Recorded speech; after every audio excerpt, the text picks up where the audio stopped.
Жақында Алматы энергетика және байланыс университеті студенттер кәсіподағының энерго пікірсайыс клубының ұйымдастыруымен Ұлы дала жастары 2-ші республикалық пікірсайыс турнирі өтті. Турнир елбасының рухани жаңғыру мақаласы аясында ұйымдастырылып, мақалада көрсетілген мәселелерге қатысты тақырыптар таңдалды. Жарысқа еліміздің әр өңірінен келген пікірсайысшылар қатысты.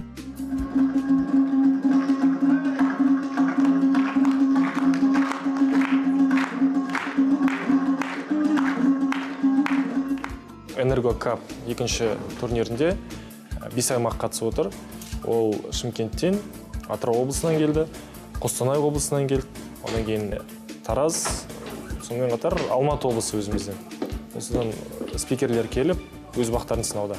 Біздің жоғарғы оқу орны, техникалық оқу орны болғандықтан энергетикалық соған байланысты қарарлар, яғни жылу энергетика саласы бойынша, осы салалар бойынша қарарларды қарастырған болатынбыз. Жоба қатысушыларға әлемде болып жатқан өзекті жаңалықтарды талқылауға мүмкіндік бере отырып, олардың сыни ойлау, өзге пікірлерге құлақ аса білу, өз ойларын нақты әрі еркін жеткізу дағдыларын қалыптастыруды мақсат еткен. Негізі пікірсайыс алаңы тұлға бойындағы шешендік өнерді дамытатыны белгілі. Биылғы дебат турниріне қатысушылардың барлығы білімді, кез келген ақпаратқа жылдам сараптама жасай алатын ойыншы екеніне көз жеткіздік. Мынандай мәселе ана партиялардың бөлінуі, олардың заңдарды заң қабылдауға қаншалықты әсер етеді. Яғни әр партияның қандай мүддесі бар заң қабылдауға әсер ету үшін. Жылдан жылға бұл турнир өзінің ерекшеліктеріменен, тақырыптарменен адамдарды қызықтырады. Негізінен осы көптеген пікірсайыста социологиялық, политикалық тақырыптар болатын болса, ал дәл осы ауэстің турнирлерінде көбінесе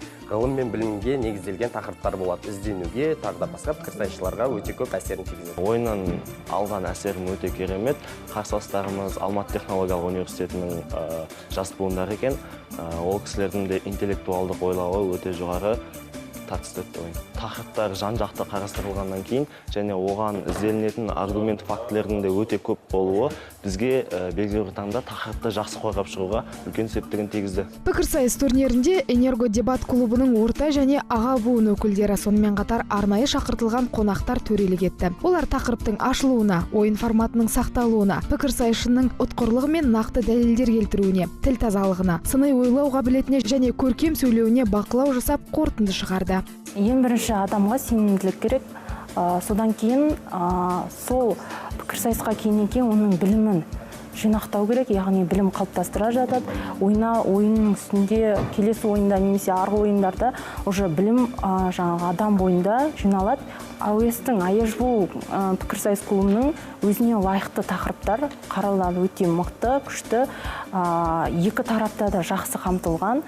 Фактілер өте жоғары дәрежеде болып жатыр. Дебат кез келген қатысушыға, кез келген адамға ең алдымен мәдени орта, достар ортасын береді. Одан кейін ораторлық өнерді береді. Ол өмір жолында кез келген адамға көмектеседі ораторлық өнер. Пікірсайыс жеке пікіріңді қалыптастыруға, қандай да бір ұстанымыңды қорғап шығуға, жұрт алдында шешен сөйлеуге тәрбиелейді. 2-ші республикалық Ұлы дала жастары пікірсайыс турнирінде жоғарыда аталған қасиеттерді бойына жинаған жастарды көріп тамсандық. Айта кетейік, келер жылы аталмыш турнир дәстүрлі түрде өз жалғасын табады. Тойгүл Нұржанқызы, Ильхам Аюпов, Жаңа күн.